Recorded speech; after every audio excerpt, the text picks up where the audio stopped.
Boa noite, gente. Tudo bem com Boa noite. vocês? Como estão? Espero que estejam todos bem. Estamos aqui então retomando nossas lives, trazendo um pouquinho desta riqueza deixada por São João Paulo II, que é a teologia do corpo, e retomando com os assuntos. Alguns, claro, né, são bastante catequese, são várias reflexões. E hoje a gente então vai ter um convidado especial, que ele já está por aqui já, né? Que é o nosso amigo virtual, Padre Deusimar. Quase a gente se encontrou, hein, Padre? Mas já já a gente conversa. Falando de um assunto muito importante e muito amplo, mas claro, né? Ele vai trazer um pouco de luz para a gente aqui sobre o pecado original e a redenção de Cristo. Lembrando que a estrutura das catequeses do Papa, que o Papa fez, a primeira parte, o Papa descreve esse projeto original para o ser humano. É importantíssimo essa primeira parte.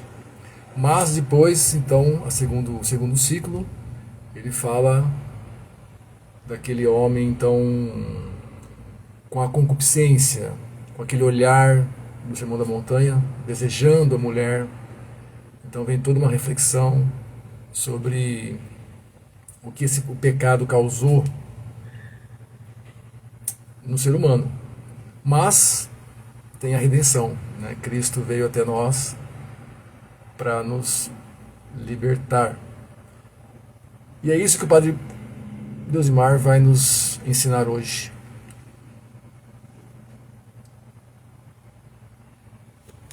Vamos chamá-lo aqui para nossa. Isso. Entrar. Vamos ver se vai. Opa! Ah, Agora foi. Hello. Boa boa noite, noite. sua bênção. Tá ouvindo bem? Agora eu tô. Agora tá. Muito boa Sim. noite. Boa noite, mas eu não tô lhe vendo. Não sei o que está Não, acontecendo aqui. Não. Será que é a minha internet? pai. Nós estamos vendo o senhor aqui. Então, E estamos se vendo também. é estranho. Não. Talvez seja a minha internet. Vamos ver aqui. Vamos ver se melhora aí. Então, Ok. o Obrigado, mais Padre. importante é escutar hoje. Pois é, espero que as pessoas que estão aqui estejam ouvindo o senhor. Isso é mais importante. Sem dúvida, sem dúvida. E é isso, Então, pessoal. O Padre Josimar, um amigo já de longo tempo, né, Padre? A gente se conhece há um bom tempo, graças a Deus. O padre é padre lá de Fortaleza, né? De alguma diocese. Depois ele vai isso. falar melhor. Professor, mestre em filosofia, vai nos ajudar com esse grande assunto que é a questão do pecado original e redenção, padre. Pode Então, ir.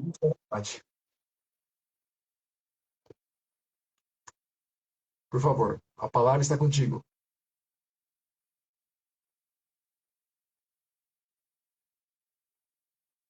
deu uma falhada aqui. Eu não estou escutando você. Deixa eu sair e entrar de novo, que eu acho que é melhor. Ok. Tá, beleza. Então vamos aguardar. O padre está Problemas técnicos. tá reconectando lá o seu celular na internet dele. Já vai chegar aqui com esse assunto muito importante para nossa fé, nossa vida, né? É aqui, né? É, eu chego lá.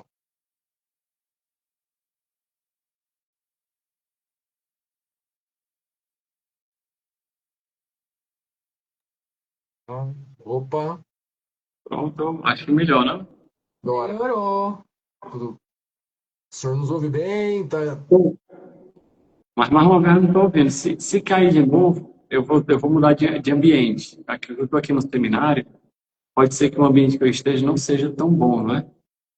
A internet, entendeu? Ah, padre. Fique à vontade. Pronto. Mas aí, eu acho que valeria a pena começar. Tá travando. A internet do padre não tá legal.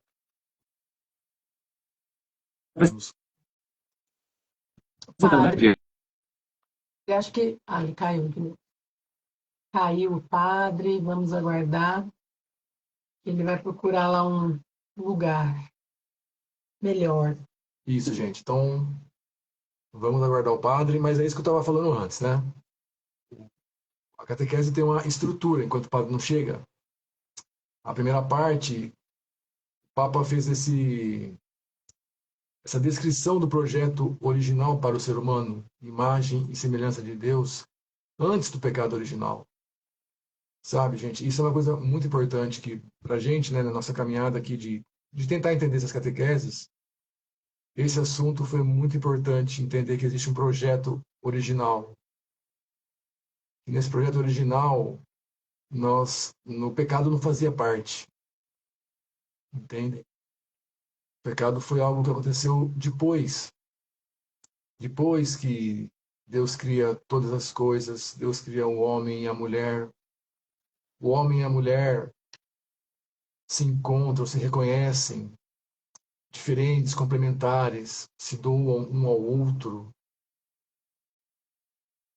É aí que eles encontram a essência, o sentido do ser existir. É aí que é o amor que é se doar ao outro e nisso realizar o sentido da própria existência. E também, né, como também nos lembra o Gênesis, crescer e multiplicai-vos, a abertura à vida. Então Deus que é amor, que é comunhão de pessoas, nos cria a imagem e semelhança dele. Nos cria por amor, para amar, para formarmos comunhão de pessoas. Porque a vida eterna vai ser essa plena realização da comunhão das pessoas, dos santos. A gente reza isso no nosso creio. E aí é o projeto das origens, como Deus assim quis. Mas algo aconteceu. Nós conhecemos o relato do Gênesis. E a segunda parte das catequeses, o Papa vai fazer uma longa reflexão. São 40 catequeses. E ele começa desse trecho no Sermão da Montanha. Que o homem, aquele que olha desejando, já cometeu adultério. Para falar o quê? Que aquele homem que foi criado à imagem de Deus, para se doar, para amar o outro, se fazer um dom, doar a si mesmo. Não era para ter esse olhar de luxúria.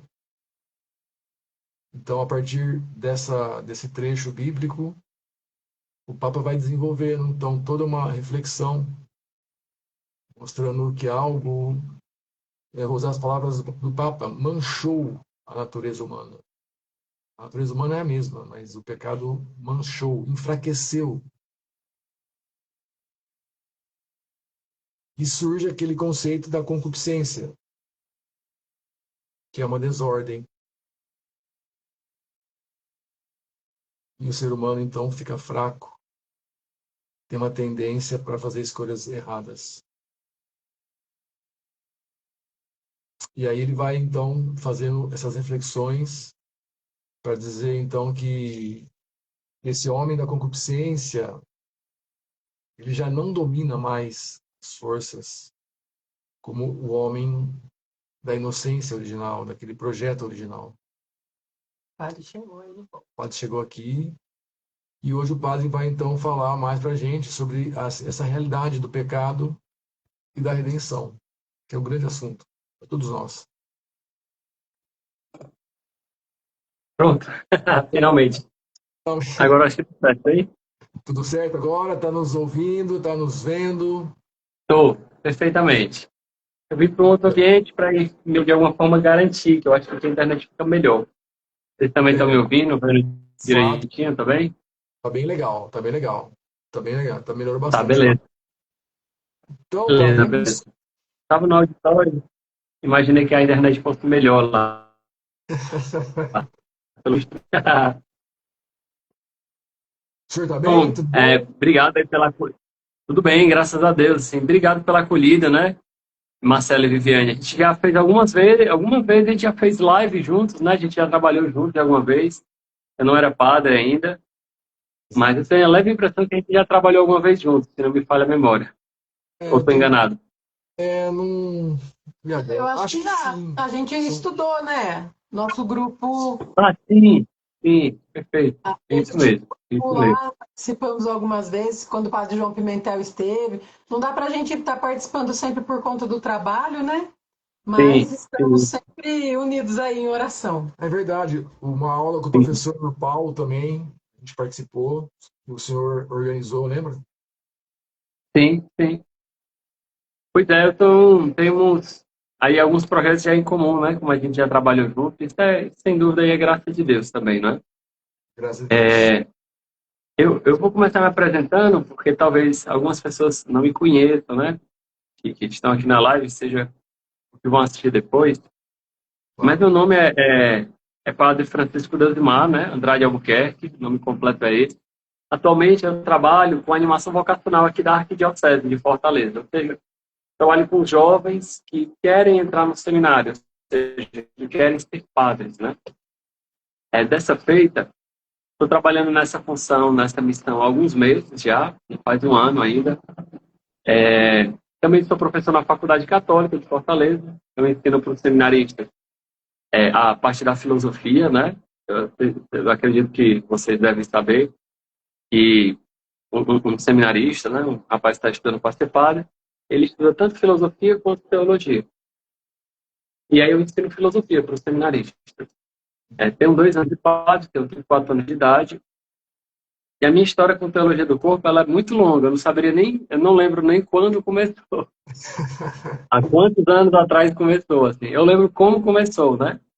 Eu faço parte da Obra Luma de Evangelização, que é uma comunidade nova aqui de Fortaleza. E no site tinha uma época que a comunidade tinha um site e tinha algumas informações sobre castidade. E aí é um tema que eu estava aprofundando muito, que eu estava assim, muito sedento de conhecer mais e melhor e etc. E aí eu vi uma referência, um artigo traduzido de um site em inglês, chastity.com, né? .com. E aí quando eu entrei, não encontrei, na época eu não sabia nada de inglês, mas eu encontrei um canal no YouTube, encontrei alguns vídeos legendados, e aí eu assisti todos, eram 8 vídeos por aí. E eram vídeos do Christopher West, do Jason Webb. E então, eles falaram sobre teologia do corpo e sobre castidade de uma forma que eu nunca tinha ouvido falar. E aí eu fiz questão de procurar mais, né? Aí dei um Google e encontrei o site de teologia do corpo. E tinha um curso online, né? Eu acredito que ainda tenha. Eu fiz o curso, depois mandei e-mail. Na época, quem administrava o site, né? Ou pelo menos quem respondeu meu e-mail, era o Daniel Pinheiro, né?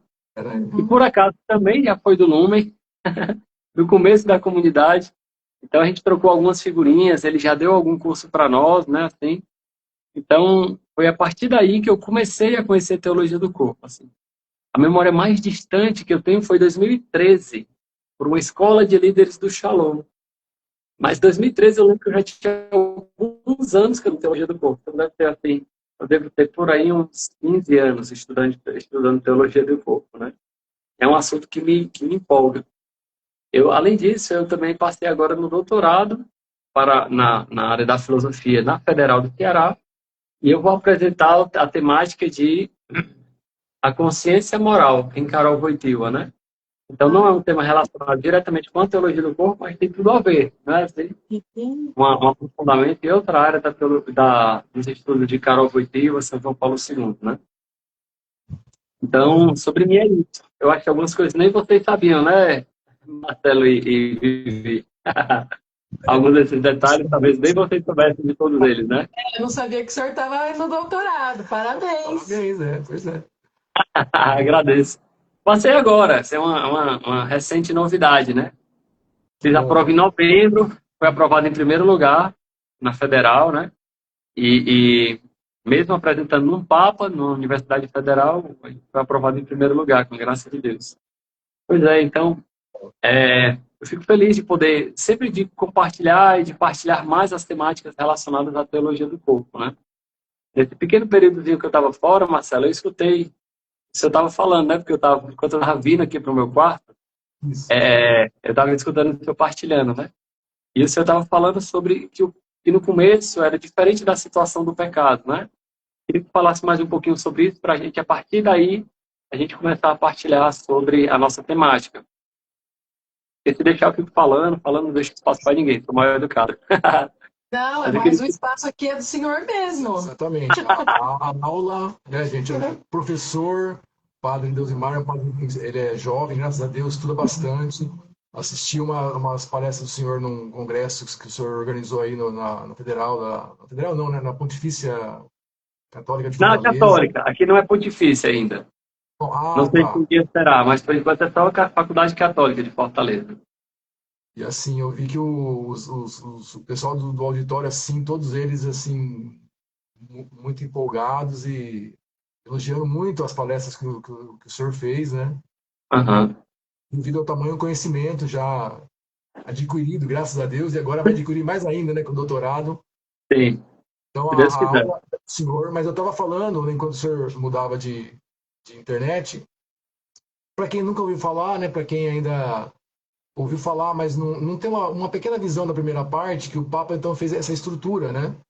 Ele quis trazer uma antropologia adequada nos primeiros ciclos, são 23 catequeses, explicando, né, esse ser humano, a imagem e semelhança de Deus, que é amor, que é comunhão, que é na doação recíproca que o homem, o ser humano se realiza. Perfeito. Sabe, tem uma coisa que eu escuto muitos padres nas homilias, muita gente falando, não, nós nascemos para amar, mas eu nunca ouvi alguém falar, o amor é o que realiza o sentido do ser e existir do ser humano. Né? Carol Wojtyla tem muitas frases nos livros deles, e o senhor pode depois até complementar. O amor é o que dá sentido ao ser e existir. O se doar, diz ele, é o que dá sentido ao nosso ser e existir. Isso é muito profundo. É o que nos realiza como pessoas. Sim, Certo, padre? E depois, só que depois, e claro, né? E nisso está também o conhecimento e a procriação, que é um outro elemento que ele traz. Ele traz alguns conceitos, mas aqui não dá para a gente falar que, né, que são a inocência original, a solidão original, a nudez original. Aí é depois, quando a gente tiver mais cursos, vocês vão aprender mais com mais calma. Agora, era só para nós entendermos, então, que é um assunto fundamental, que houve alguma coisa, aquela árvore misteriosa, diz o Papa, né, causou, sim. né, um dano na natureza humana. Um dano, palavras dele. O ser humano é o mesmo, mas esse dano enfraqueceu, né? Então tem uma frase que eu gosto muito que ele diz em alguma catequese, acho que é a 9 ou a 10, que eu já falei, mas eu vou repetir.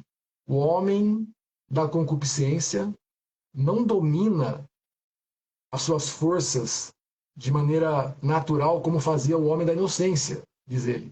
Sim, É importante isso, né? Porque aquele sim, projeto perfeito. não perdeu o seu vigor, entende? E aí ele faz, então, 40 catequeses explicando esse dano causado na natureza humana, para depois, então, falar do homem escatológico. E isso seria, Perfeito. né, uma pincelada da primeira parte das catequeses. E o padre Deusimar, né, vai nos aprofundar sobre esse tema do pecado original, é um tema muito, muito amplo, mas ele vai dar uma luz para a gente. E também a redenção, claro, né? Senão, né, padre, tem gente que às vezes fica só no pecado, ai, no pecado, eu não consigo, né? Parece que a gente parece que foi um projeto falido. Mas como que é isso, né, padre? Por favor. Perfeito, perfeito, Marcelo. Eu acho que o primeiro passo, vamos dizer assim, é esse que o senhor comentou mesmo, né? Olhar para o princípio, olhar para o homem do pecado. O São João Paulo II usa a linguagem, o homem histórico, né? Ou seja, o homem dentro da história, dentro de uma história de pecaminosidade, e o homem escatológico, ou seja, aquele homem na eterna, né? A partir... Por que a gente olhar para essas três faces do homem? Mas antes, o primeiro aspecto fundamental é a gente entender que não são três homens diferentes, né? O homem do princípio, o homem pecador e o homem destinado à ressurreição. Não. É o mesmo ser humano. Existe uma continuidade antropológica nos estados do homem. E por que olhar para isso? Porque o próprio Cristo fala do princípio. Por exemplo, em Mateus 19, quando os fariseus, eles perguntam, Senhor, é permitido despedir minha mulher? Né? E eles falam, aí Jesus fala, olha, o que Moisés disse? Como ledes na lei? E eles falam o que Moisés falou. Ele diz, olha, Moisés falou isso por causa da dureza do vosso coração. Mas no princípio não era assim. Então, o próprio Cristo, ele apela ao princípio, vamos dizer assim. Então, se Cristo fala do princípio, quer dizer que o princípio fala algo sobre o coração do homem. E Cristo fala da dureza do coração, que é um sinal do pecado, né? Uma das marcas do pecado, a esclerocardia, né? A dureza do coração. Em outra passagem, Mateus 22, Jesus fala, olha, no futuro nem eles se casam, nem eles se dão em casamento. Então, Cristo para duas situações que não fazem parte da nossa experiência imediata, né? Nós não temos experiência do que é o homem sem o pecado, nós não temos. Mas, baseado nas palavras de Cristo, nós podemos retornar ao princípio. Nós não temos experiência do que é o homem na ressurreição final. Mas, baseado nas palavras de Cristo, nós podemos olhar para esse homem e ver o que é que ele fala para nós, como seres humanos, né? Então, olhar para o princípio é olhar para, em primeiro lugar, que o homem, criado à imagem e semelhança de Deus, amor, o homem também é chamado à realização plena do amor. E aí, o primeiro dado que o Marcelo também já comentou um pouquinho naquela introdução, antes de eu entrar, né? A compreensão de que o pecado não é verdadeiramente humano.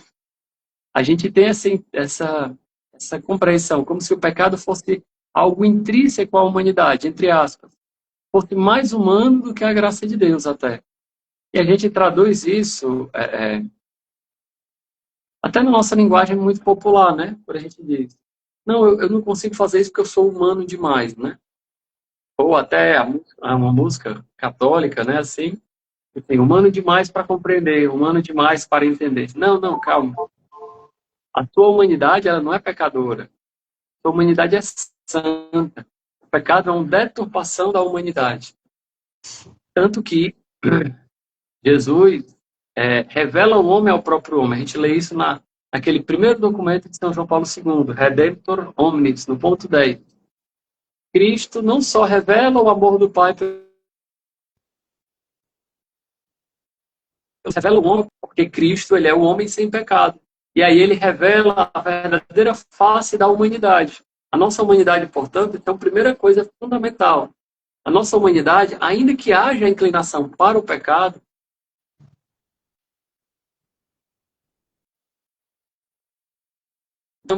é como uma mancha que se formou na nossa alma.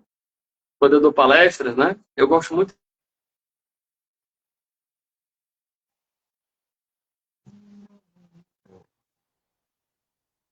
Deu uma travadinha aqui. Então, imaginem vocês no espelho, né? O espelho, qual é a função do espelho? É refletir. E semelhança, né? Por isso que eu gosto dessa comparação. O espelho, ele reflete. Porém, imaginam vocês, né? Você pega lama e bota em cima desse... O padre, o vídeo do padre está travando. Tá travando, viu, padre? Tá travando a internet. Deu uma travada. Deixa eu tirar.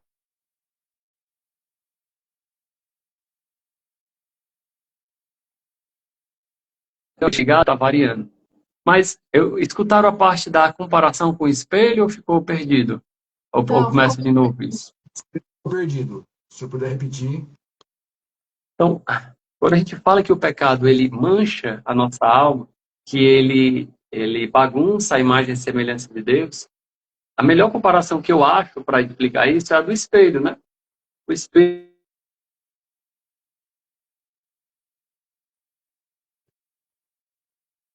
compreende? O espelho, ele reflete a imagem e semelhança de Deus.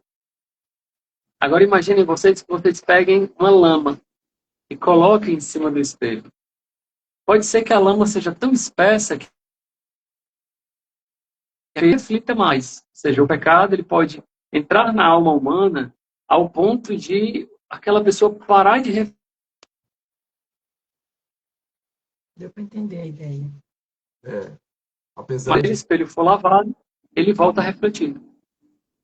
Sim. Então, o espelho não perde a capacidade de refletir, ele não muda na sua essência da lama. De igual forma, no nosso coração existe uma dignidade inalienável.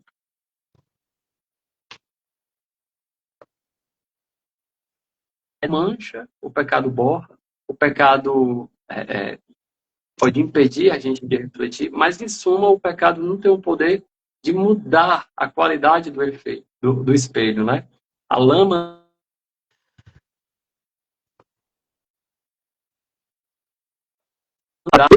é a gente compreender bastante, né? Que o pecado ele não é humano. O pecado é a deturpação do ser humano. Digamos, o pecado é aquilo que há de pior em nós. Frutos das nossas escolhas, das nossas consequências, mas aquilo que há de pior em nós.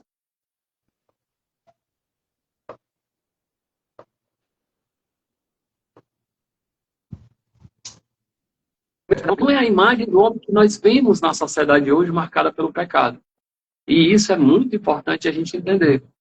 Porque se a gente olha de uma maneira estatística ou de uma maneira sociológica, nós vamos ver que todos os homens têm alguma corrupção, alguma mentira, alguma traição. Cedo ou tarde, todos os homens se envolveram com alguma coisa de errado.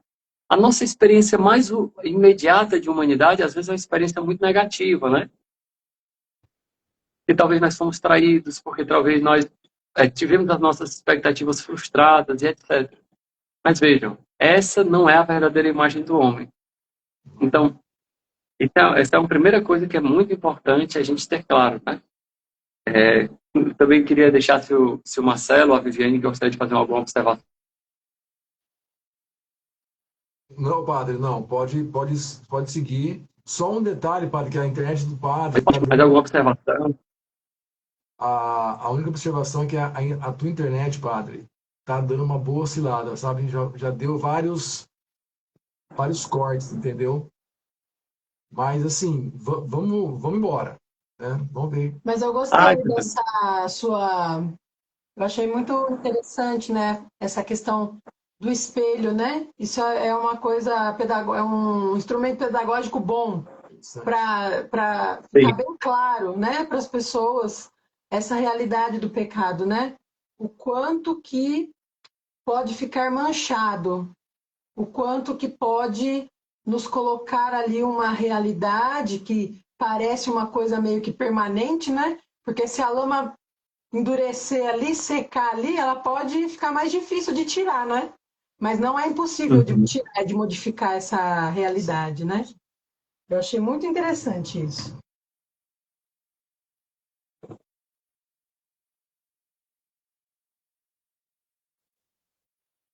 Pode dar continuidade aí, padre. Perfeito, perfeito. É isso. Então, a primeira coisa é isso, a gente compreender que o pecado não é humano, né? E a segunda coisa que as catequeses de teologia do corpo assim deixam muito bem explicada, né?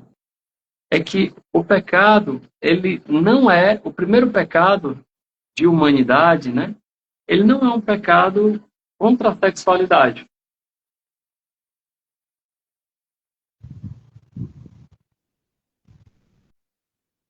O pecado da sexualidade, né? Por quê? Porque, em primeiro lugar, a primeira consequência de Adão e de Eva, quando um olha para o outro e diz, né, que notam que estão nus. Ou seja, Alguma coisa mudou dentro deles. Mas a igreja ela é muito concreta ao dizer que o pecado ele causa consequência sobre a nossa sexualidade, sobre o nosso corpo, sobre a relação entre o corpo e o espírito. Mas o pecado não é um pecado sexual, o pecado original. O pecado original é a desobediência a Deus. A revolta do homem contra Deus. Esse é o pecado original, né? Aí, sendo que o pecado original, ele traz consigo consequências para o homem. Em primeiro lugar, uma quebra de harmonia entre o homem e a mulher, entre o homem e seu interior, entre o homem com o seu próprio corpo, né? Tanto que, quando Deus aparece no jardim, ele pergunta, né? Onde estava? E o homem sente vergonha de Deus. Mesmo Deus, conhecendo o homem sente vergonha de Deus. Ou seja, quebra aquela harmonia fundamental da relação que existe entre o homem e Deus.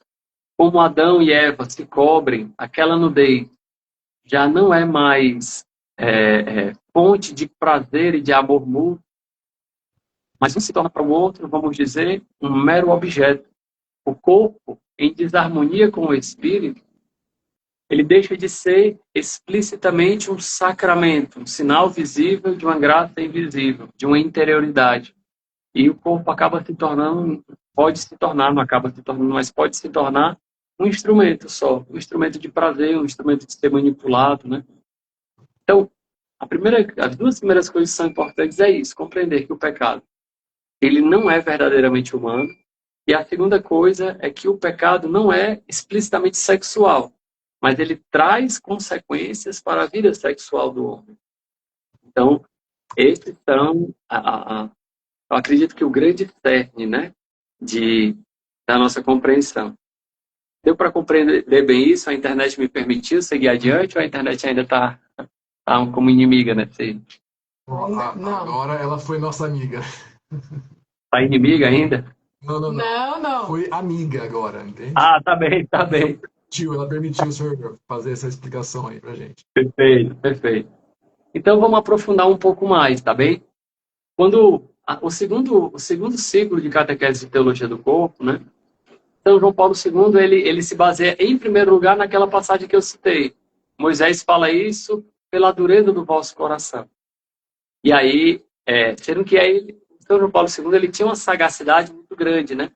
Ao mesmo tempo que ele expõe isso, ele já mostra que em outra passagem, que também é de Mateus, sendo que no capítulo 5, no Sermão da Montanha, quando Jesus fala sobre o adultério no coração, sobre julgar o irmão, ou chamar de patife, melhor dizendo, né?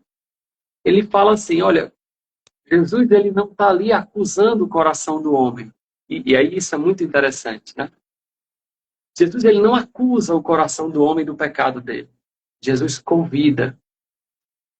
Tanto que as bem-aventuranças o Sermão da Montanha começa com as bem-aventuranças. É um convite à vida de santidade, à vida de felicidade, de bem-aventuranças, que significa felicidade, né? É um apelo, né? É um apelo, isso. Obrigado. Ele usa exatamente essa palavra, né, Marcelo? Cristo não condena o coração do homem, Cristo faz um apelo ao coração do homem, convida o coração do homem, porque sabe que no fundo o homem é capaz. E o Cristo não acusa o coração do homem do pecado, mas convida o homem a sair do pecado, mas por quê? Porque sabe que o coração do homem é capaz de viver, de voltar, de ser restaurado. Por quê? Porque ele mesmo vai fornecer a força da redenção. E num determinado ciclo, né, dentro de cada um dos ciclos, ele vai conduzindo com determinadas temáticas, né? Normalmente 3, 4, 5 catequeses com a mesma temática, né? E aí ele vai fazendo a transição de temática por temática de uma maneira muito sutil. Mas quando você tem um estudo um pouco mais aprofundado, você vai conseguindo ver cada uma das nuances das temáticas que ele vai abordando. E aí ele faz uma contraposição entre o chamado de Cristo e os filósofos contemporâneos, a saber, aquilo que Paul Ricoeur, que é um um hermeneuta, se não me falha a memória, francês, né? Ele chamou alguns homens, alguns filósofos de mestres da suspeita. João Paulo II, que era um grande filósofo também, ele usa essa terminologia de Paul Ricoeur para se referir a Freud, a Nietzsche e a Marx, chamando-os de mestres da suspeita. E aí, no ciclo das catequeses, é interessante porque ele diz, olha, Cristo não acusa o coração do homem, porque Cristo não tem suspeitas sobre o coração do homem. Quem acusou o coração do homem foram esses três filósofos. E é interessante notar que Nietzsche, Freud e Marx, cada um deles, vão acusar o coração do homem de uma das concupiscências. Claro, em suma, eles não eram cristãos, né? A possibilidade de Marx ter vindo de uma matriz protestante, né? De Freud ser de uma raiz judaica, e de Nietzsche também vir de uma raiz protestante, de uma família protestante. Mas, quando eles desenvolveram a sua teologia, não foi como uma referência cristã, e nem uma negação do cristianismo em primeiro fato, né? Em prima facie, né? Na verdade, eles desenvolveram a sua filosofia a partir de alguns pressupostos, algumas bases teóricas que colocavam o coração do homem em suspeita. Primeiro, segundo Freud, vai dizer que o que move a vida do ser humano, lá no fundo, não são a sua consciência a guiar a sua humanidade. O que move o coração do homem é o id, que é de natureza inconsciente e movida principalmente para a pulsão. Para a gente traduzir isso num termo fácil, né, para uma pessoa leiga, é como se Freud dissesse que lá no fundo o que o homem mais busca é o prazer.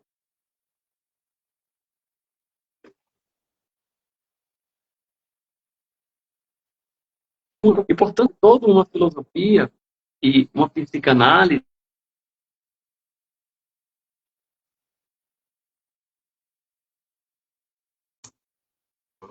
para o prazer.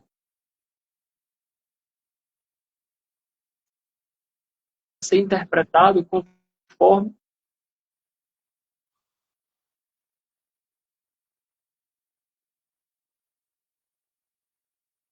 termina a luta de classe, é a forma de produção daquela sociedade, né? Opa, então ele coloca em foco. Deu uma travadinha aí a partir do momento que o senhor estava falando sobre a psicanálise. O senhor falou do id, da pulsão do prazer. Hã? O senhor ouviu ou não? Não, deu uma falhada aqui também. Deu uma falhada. Mas já escutaram sobre...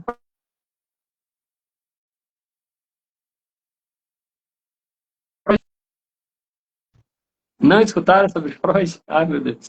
Não, sobre Freud sim. A gente ouviu aí até o senhor falando sobre a questão da pulsão, do prazer e do desenvolvimento da psicanálise. Aí cortou. Pronto. Não, e aí eu resumi que isso seria uma inclinação do homem para o prazer, né? Traduzindo para uma linguagem mais fácil. Então, Freud considera como um aspecto verdadeiramente humano a inclinação para o prazer, né? Marx, por outro lado, vai considerar a inclinação para o ter, para a posse, porque ele vai fazer a interpretação da sociedade a partir da luta de classe, e o que determina a luta de classe são as formas de produção do capital. Então, ele vai analisar o homem sobre a sua inclinação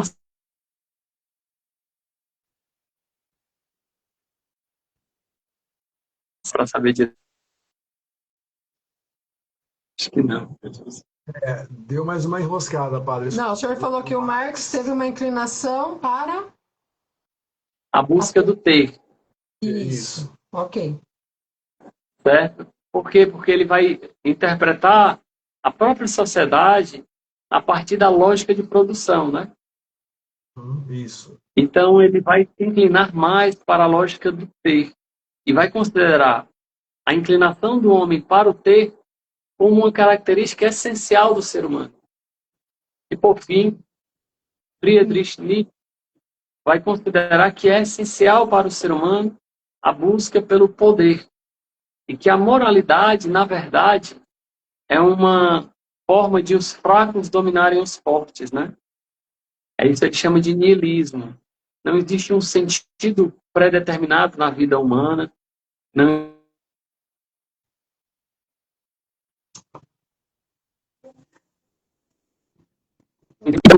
Mas o que o homem busca mesmo, para Nietzsche, é o poder. Essa parte também deu para escutar? Sim. Deu sim. Pronto. Então vejam, a partir da interpretação dos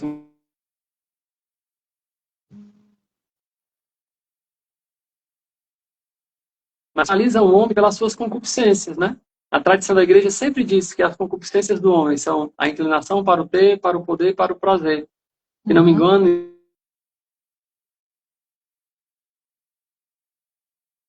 né? Então, e aí o grande erro é eles considerarem como humano aquilo que é uma deturpação do homem. Na verdade, é em João capítulo 2, tá certo? No versículo 26. Fala da concupiscência na vida do homem. E aí eles consideram como verdadeiramente humano aquilo que é uma deturpação do homem. Vamos voltar àquela imagem que eu falei do espelho, né? É como se você tivesse um espelho que, na verdade, não reflete, mas distorce a imagem do homem. Então, a verdadeira imagem do homem, volto a dizer, não é a concupiscência, não é o pecado. E Cristo, quando apela ao coração do homem, ele não está acusando o coração do homem, ele está convidando o coração do homem a voltar ao seu plano, a voltar ao projeto criador, a olhar para Deus. E é claro que, conquanto que o homem não consiga fazer isso por si mesmo,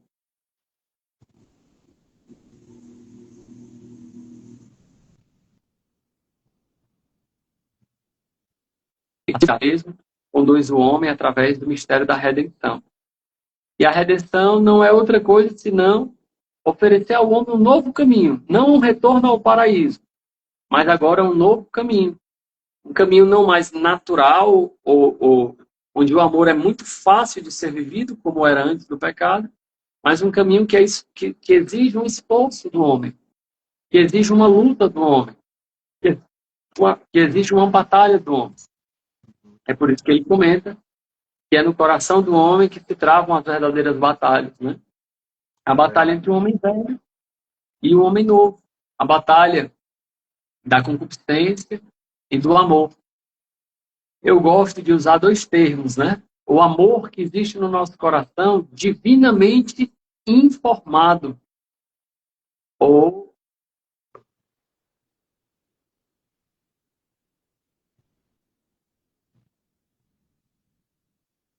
esse amor que existe no nosso coração. Porém, ao mesmo tempo existe um amor humanamente decaído que te inclina ao pecado, a usar, a ser indiferente, mas também existe o amor divinamente informado, ou seja, que Deus coloca no nosso coração como um grande resquício do paraíso, aquela sede originária do nosso coração, né? Então, isso deu para acompanhar também? Ou ficou travando?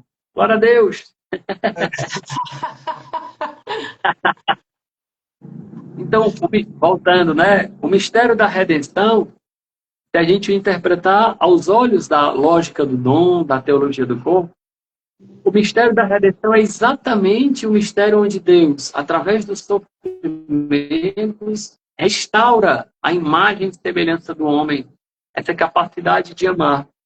É por isso que o amor, deixando de ser algo natural, instintivo, o amor divino, né? Ele precisa de nós um grande esforço. E a maior imagem, portanto, que nós temos de amor é o amor redentor de Cristo. Ele mesmo diz, não há maior prova de amor do que dar a vida pelos seus amigos. Com Cristo, ele restaura a imagem do homem.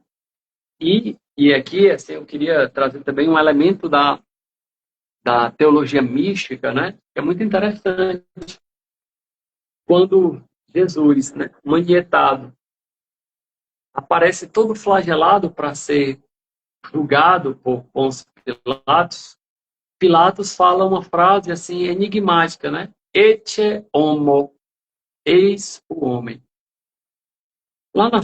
Existem normalmente duas interpretações sobre isso, né? Em primeiro lugar, ainda não é uma interpretação, é muito provável que Pilatos, quando disse este homem, estivesse referindo a eis o homem que está sendo julgado, né?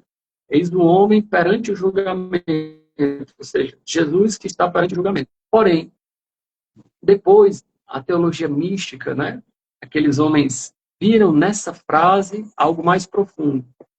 E normalmente existem duas correntes de interpretação dessa frase, ecce homo, eis um homem. Primeiro, está aí um homem marcado pelo pecado, um homem ferido. Aquilo que o pecado do homem pode fazer e fez em Jesus. Essa era uma primeira interpretação e ela é válida. Tira uma segunda interpretação. Quando ele diz ecce homo, a gente pode intuir aí uma frase profética que diz: aqui a verdadeira humanidade. A humanidade, claro, não ferida, simplesmente. Mas aqui é um homem que fez da própria vida um dom. A tratamentos, foi obediente até a morte e morte de cruz. Como diz em Filipenses capítulo 2, né? Então esse homem doou a própria vida. Então essa é a verdadeira imagem do homem. A verdadeira imagem do homem não é o homem marcado pelo pecado. É o homem que conseguiu fazer da própria vida um dom, né? Deu para entender isso assim também? Isso não está na teologia do corpo, volto a dizer, né? É uma interpretação a partir da lógica do dom do mistério da redenção, certo? O mistério da redenção... Oi? Deu para escutar ou ficou cortado? Muito bonito. Deu para entender? Pois é, muito bonito isso, porque na verdade o amor redentor de Cristo ele vai mostrando sim, olha, o homem é marcado pelo pecado, tudo bem. O homem tem uma sede originária no seu coração por um amor de doação que eu mesmo coloquei em ti. E eu vim para a terra para poder te mostrar que mesmo na situação de pecado, esse amor, ele continua impregnado no teu coração. Então, o homem e a mulher, eles também são capazes de doar a própria vida, de viver conforme o ethos da redenção. Esse é um dos termos da teologia do corpo que é difícil de compreender. Ethos da redenção, né? Verdade. Então, o ethos é o estilo de vida da redenção. Então, é bem interessante notar que o homem que vive conforme o ethos da redenção, a ética, né, para talvez traduzir com um termo mais próximo, o homem que vive conforme a ética da redenção, ele faz o quê? Ele se doa até o fim, mesmo com o sofrimento, mesmo com a dor, ele se doa, né? E é claro que isso aqui não é só uma coisa mística e espiritual e grande demais, não. Volto a dizer, isso está no fundo do coração de todo ser humano. Porque no fundo do nosso coração existem essas duas dinâmicas. De um amor humanamente decaído, mas ao mesmo tempo um amor divinamente informado. Então, quando um rapaz olha para uma moça, ainda que o seu amor humanamente decaído olhe para ela e possa imaginá-la somente como um instrumento para o seu prazer, ao mesmo tempo, o amor divinamente informado vai modelando o coração desse rapaz para amar aquela pessoa e superar os reducionismos que ele pode olhar para ela. Então, vejam. Isso está no coração do homem. Tanto que, se a gente parar para interpretar segundo essa lógica do dom, e ele traz essa dialética muito em amor e responsabilidade, naquele primeiro livro, antes das catequeses de teologia do corpo, que é um livro mais filosófico, ele fala que é natural que o amor de concupiscência, ou seja, o amor fechado em si, não é amor de concupiscência pecado, né? Porque o amor e responsabilidade é um livro de filosofia, então ele usa o termo concupiscência no sentido filosófico, que é a busca da própria saciedade, né? É natural que o amor de concupiscência se desenvolva no amor de benevolência.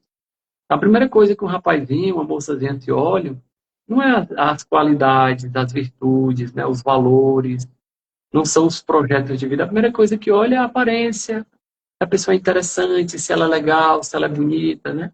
Ou seja, os aspectos mais externos. O que é que aquela pessoa tem para mim, né? Para me dar, né? Qual o prazer que ela pode gerar em mim, ou a bondade que ela pode gerar em mim.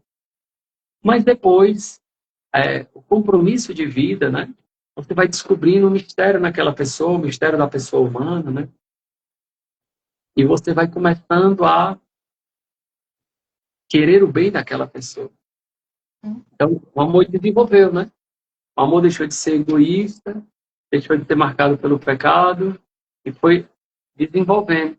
Até um ponto que aquele casalzinho de namorado que se preocupa um com o outro vão chegar ao pleno desenvolvimento do amor quando são capazes de doar a vida um pelo outro, concretamente a se casarem, restringirem a própria liberdade em vista do outro, compartilhar os planos de vida perante o outro e assim por diante. Né? Então vejam, o ethos da redenção é o homem viver conforme essa capacidade de se doar, mesmo que às vezes doa, mesmo que isso gere algum sofrimento. Volto a dizer, sofrimento que é causado pela iniquidade do pecado, pela dureza do coração do homem, porque o amor já não se torna mais algo tão natural, algo tão fácil, exige um esforço, né?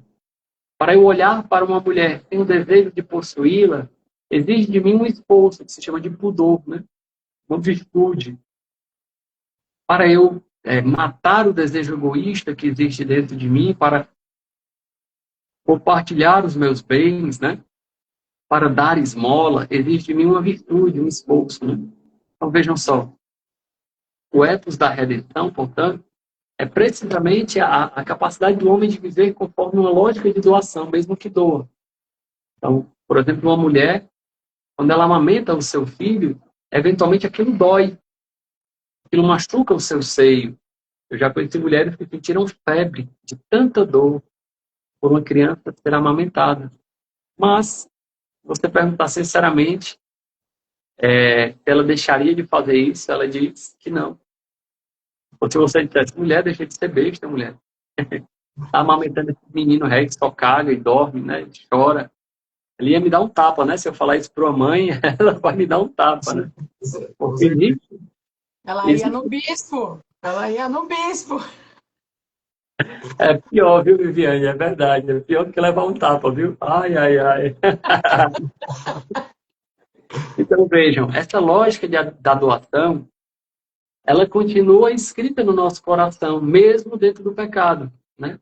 Então, por exemplo, quando um homem luta para ser fiel à sua esposa e contra a lógica da traição, do prazer pessoal, mesmo que ele sofra, porque a tentação é forte, lá no fundo ele é feliz. Ele sabe que realizou o dom, de si mesmo, né? Então, esse é o mistério da redenção. E aqui, por fim, né, eu queria já ir terminando, já está chegando aqui nas 9 horas, né? Foi meio atribulado, mas eu ainda teria umas coisinhas aqui para fazer. Mas eu queria ir terminando falando sobre isso, né? E quando a gente olha para as catequeses de teologia do corpo, nós acabamos vendo que o que realiza verdadeiramente o coração do homem é o amor-doação. Não é o pecado, não é a inclinação do ter, o poder e o prazer. Mas o que realiza o coração do homem é fazer de si mesmo o dom. Então, eu vou até dar uma olhada aqui nesse trecho da Redemptor Omnis, que eu acho que vale a pena de dar uma lida, né? Onde São João Paulo... Essa parte vale muito. Vale a pena. Eu acho que você já sabe qual é, né? Assim, eu vou ler e vou começar, né? Desconfiamos. Como é que é? Desconfiamos. Só tem duas opções. Normalmente é o ponto 8 ou o ponto 10, mas eu queria ler ponto 10, né? São os trechos mais citados, né? Ele é um trecho um pouco longo, eu vou ler só a primeira parte dele, tá? O homem não pode viver sem amor. Ele permanece para si mesmo um ser incompreensível e a sua vida é destituída de sentido. Então, se o homem, vamos reinterpretar isso a partir daquilo que a gente já partilhou, com uma forma de conclusão, né? Se o homem vive pelo pecado, ele não conhece o amor. Se o homem vive pela concupiscência, ele não conhece o amor. E se ele não conhece o amor, ele permanece para si próprio um ser incompreensível. E a sua vida é destituída de sentido. Se não lhe for revelado o amor, ou seja, o amor não é aquilo que a gente vê no mundo. É preciso uma revelação do amor. E a plena revelação do amor é Jesus, e mais especificamente Jesus crucificado, o mistério da redenção. Né? Se ele não se encontra com o amor, se não o experimenta, se não torna algo próprio seu, se nele não participa vivamente, ele é incompreensível, ele se torna um ser incompreensível. É por isso, precisamente, que Cristo Redentor, como já foi dito acima, revela plenamente o homem ao próprio homem. E aqui é uma coisa interessante. Como eu já disse, Cristo não só revela o amor de Deus ao homem, Cristo revela a verdadeira imagem do homem, revela o homem ao próprio homem. Esta é, se assim me é lícito exprimir-me, a dimensão humana do mistério da redenção. Nesta dimensão, o homem reencontra a grandeza, a dignidade e os valores próprios da sua humanidade. Então, vejam, a verdadeira Que pena. Tá vendo tão bem? que se o homem não viver o amor numa lógica de doação, ele vive uma vida triste, destituída de sentido, e torna-se para si mesmo um ser incompreensível. Então, do contrário, quando o homem tem a grande capacidade de fazer a própria vida um dom, de doar, de se entregar, de se consumir, e mesmo que ele sofra, porque tornar a vida um dom exige um grande esforço, ele é feliz. Volto a dizer, aquela imagem de um homem que se esforça para ser fiel à sua esposa, que luta para sustentar a sua família, que eu não falo só de dinheiro, né? Falo principalmente de sustentar moralmente a sua família, né? E claro que isso inclui o sustento físico também. Então, essa imagem, se a gente olhar bem, não é a imagem que o homem prega.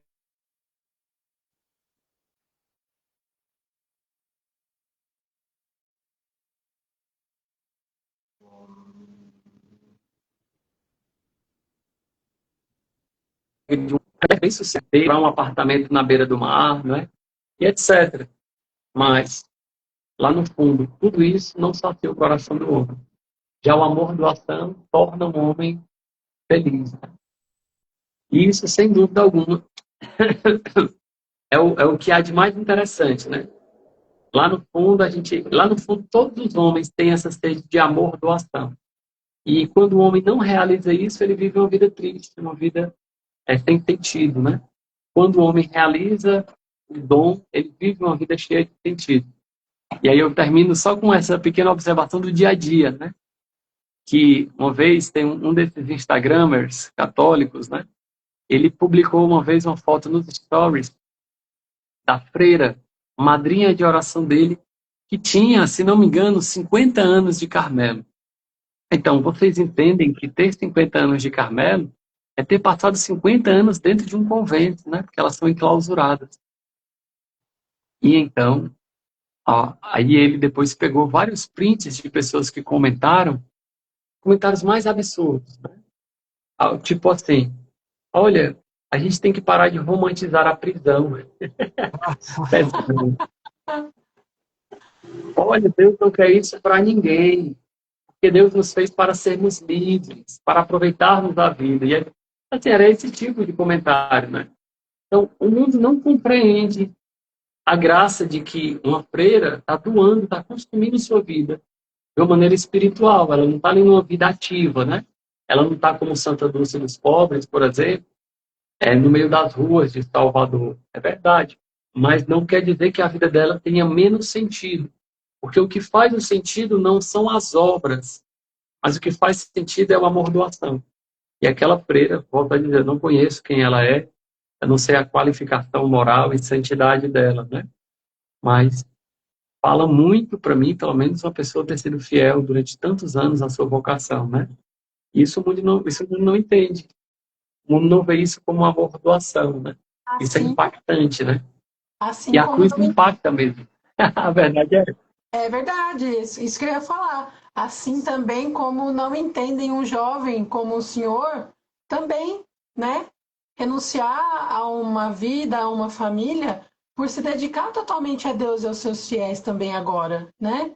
Que são seus filhos espirituais. Nós que somos seus filhos espirituais, né? Nós nos consideramos seus filhos espirituais também. Então, essa realidade hoje ela se torna complexa e escandalosa até, né? Como se fosse uma fuga, né? De uma Sim, vida para viver escondido, para viver numa outra realidade que não é na sociedade. Isso não é verdade, né? sim, sim. E é também isso se traduz muito, né, Viviane? Com aquela pergunta do que as pessoas dizem, né? E o padre faz o quê, né?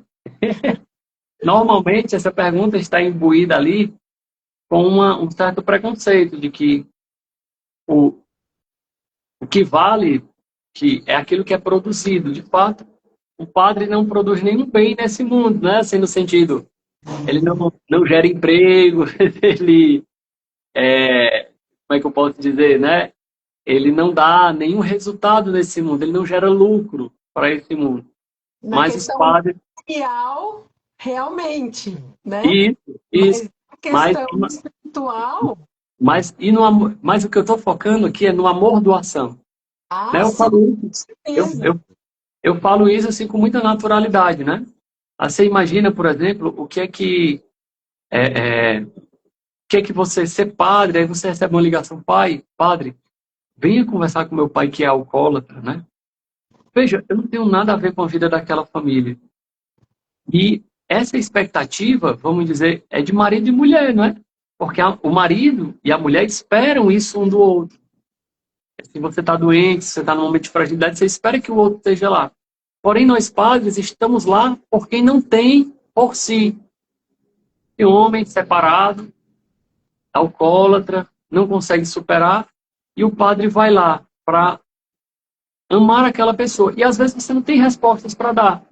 O que eu vou falar para um homem nessa situação, entendeu? Qual é a resposta que eu posso dar, sabe? Entende? Mas a gente está lá porque aquele homem precisa ser amado. E o quanto é libertador a pessoa saber que tem alguém por ela. Com Quantas certeza. vezes você vai no hospital para dar unção dos enfermos, para fazer um atendimento, para confessar, para batizar uma criança recém-nascida que está entre a vida e a morte? Olha, eu não tenho nada a ver com a família deles, né? Humanamente falando, compreende? Estou aqui falando, estou dialogando com essa mentalidade mundana, né? Sim, sim. Mas o quanto é sinal de consolo, o quanto é sinal de amor, o quanto é sinal de doação, a disponibilidade de sofrer junto com a pessoa, certo? E volto a dizer, isso é o que se espera entre marido e mulher. Nós, padres celibatários, amamos aqueles que não tem ninguém que os ame, muitas vezes, né? E um amor gratuito, exatamente porque nós não recebemos nada em troca. Nós não Uhum. recebemos um afeto, nós não recebemos um prazer venéreo em troca, né? Nós só amamos.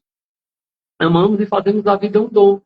E tantas vezes isso nos custa, mas a realização da nossa vida é essa, né? A Aí, realização da nossa vida é essa. E isso gera vida. Vejam, quantas pessoas, por exemplo, não morreram por causa do síndrome Irmã Dulce? Ou seja, se não morreram, geraram vida, se é que vocês me entendem, né? sim, claro. Quantas pessoas não morreram graças ao sim de uma Santa Teresa de Calcutá? Quantas pessoas não morreram também graças ao sim de tantas freiras? Aqui para citar os exemplos assim mais emblemáticos, né? Mas vejam, todo dom, todo amor, doação gera vida. Toda autoentrega gera vida e deixa marcas nos corpos, né? Então, essa lógica da redenção, né, esse ethos da redenção, ele estimula o nosso coração a amar como Cristo Jesus amou, doando a própria vida, né? É isso aí. Maravilha. Mas é isso, Vivi, Marcelo, espero aí que de alguma forma tenha engrandecido, trazido aí boas apreensões acerca daquilo que foi proposto, né? E eu confio assim que bons frutos virão dessa boa iniciativa de fazer as lives, né? Amém. Amém. Muito Se obrigada. Deus quiser, faremos mais, hein, padre? O senhor se Sim. prepare aí. Deus proverá, Deus proverá. Deus proverá com certeza. Acho que a gente poderia até já pensar assim, né? Uma próxima oportunidade para o senhor falar dessa realidade do celibato. Eu Beleza. percebo o quanto que isso causa confusão, né, com as pessoas de não Beleza. entender verdadeiramente o que significa esse termo, né? E o que de verdade é o celibato, né? Inclusive, eu tenho um livro escrito sobre isso, né? Não sei se ele é... Isso que eu ia falar. O padre tinha me mandado numa ocasião, eu me recordo. E o Papa escreveu 13 catequeses sobre esse assunto também, né, padre? Sim, sim. É interessante, assim, porque nesse livro que eu publiquei, pela Cultor de Livros, inclusive, foi uma edição muito boa, né? A primeira parte dele é uma fundamentação antropológica do celibato a partir da teologia do corpo, que é uma Olha, coisa que muita gente não escreve, assim. Eu não conheço, dentro da literatura mundial, tanta coisa sobre o celibato a partir da teologia do corpo, né? Então, eu trouxe essa novidade, vamos dizer assim, né? E eu acho que, eu espero eu que possa trazer bons frutos, né? Para a vida de muitas outras pessoas e também de muitos outros celibatários, né? amém. Sem dúvida, padre. Bom, o senhor quer alguma outra consideração final do senhor? Não, eu acho que eu acho que esses comentários, assim, a gente podia ficar com essa imagem, com essas imagens, né? Do ponto 10 da Redemptor Onde, desses aspectos mais vivenciais que eu partilhei com vocês também, né? Aqui. Tá, ótimo. Só um minuto, que o senhor falou uma palavra importante que eu penso, né? Esforço, né? O ethos da redenção, o Papa fala do eros, do ethos, mas muitos às vezes acham que essa, sei lá, essa situação que as pessoas se encontram, elas se resolvem por um passe de mágica, né? Às Sim, vezes. E se esquecem que depende do nosso esforço. O senhor enfatizou várias vezes essa palavra esforço, esforço, esforço, né? E lembrando, né, até me lembrei aqui de uma frase das catequeses, que eu quero ler, só para a gente também finalizar, o senhor pode fazer uma consideração, que ele diz assim, ó, perfeito. nesta luta entre o bem e o mal, o homem mostra-se mais forte graças ao poder do Espírito Santo, que operando dentro do espírito humano, faz que os desejos frutifiquem para o bem. Porque eu confesso que entre vários trechos que nos foi muito assim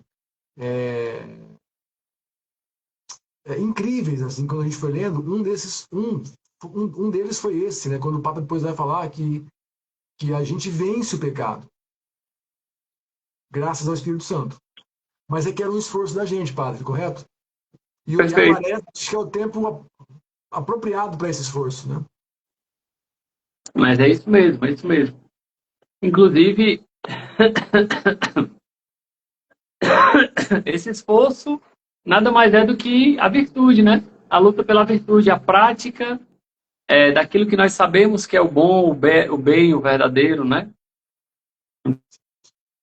Então, nosso esforço, né? Volto a dizer, o esforço ele não é meramente uma ação humana, é importante a gente ter por isso essa citação que o senhor leu, muito, muito feliz, né? O esforço não é um mérito humano, é a graça, é a força do Espírito Santo, mas ao mesmo tempo esse esforço ele é fruto da virtude, né? Ou ele é consequência da virtude, né? Assim, uma busca pela virtude, entende? Entendo. E que nós precisamos nos esforçar, assim como um atleta, né? Se esforça, graças ao Espírito Santo, ele nos dá força para vencer. Palavras do Papa, né? Que foi um trecho assim, no final do ciclo, né? Ele fala isso, né? Que o homem na catequese 86, que a gente foi muito marcante para a gente, né? E olhando para esse mistério da redenção, o homem encontra forças para vencer o pecado, né? Perfeito. Graças ao poder do Espírito Santo. Perfeito, é isso mesmo, Marcelo. Temos que o Espírito Santo também ilumine a nós, né? A mim, a ti, para que a gente possa ser fiel até o fim. Bom, padre, olha, muitíssimo obrigado. Já estamos aqui há mais de uma hora. A É culpada foi a isso. internet, né? Não tivemos Sim, culpa, sim, né? sim, sim. Olha, ela normalmente não me decepciona, né? Mas hoje fez essa surpresinha e tá tudo bem, faz parte, né? É o início da quaresma, padre. Tá tudo certo. Faz parte. Brigadão, padre. Deus abençoe também o senhor, a tua missão. E, por favor, né? Queria que o senhor nos desse a bênção Tá para a gente bem, encerrar esse momento maravilhoso que a gente teve nessa noite. tá bem. Vamos lá. O Senhor esteja convosco, Ele Ele está no meio sabe. de nós. Abençoe-vos Deus Todo-Poderoso, Pai, Filho e Espírito Santo. Amém. Amém. Em paz, né? Boa noite, bom final de semana para vocês. Peço que antes de dormirem, rezem uma Ave Maria, porque esse final de semana vai começar os encontros vocacionais na Diocese de Fortaleza, tá? Temos aí mais de 150 inscritos, jovens que têm interesse de serem padres. Amém. Para acompanhar eles durante o ano, partilhar e pedir que a graça de Deus possa nos iluminar, beleza? Amém. Pessoal, muito obrigada. Fabi, amamos você, viu? Olha aquela Fabi colocou. Eu amei a forma como o padre explicou a teologia do corpo.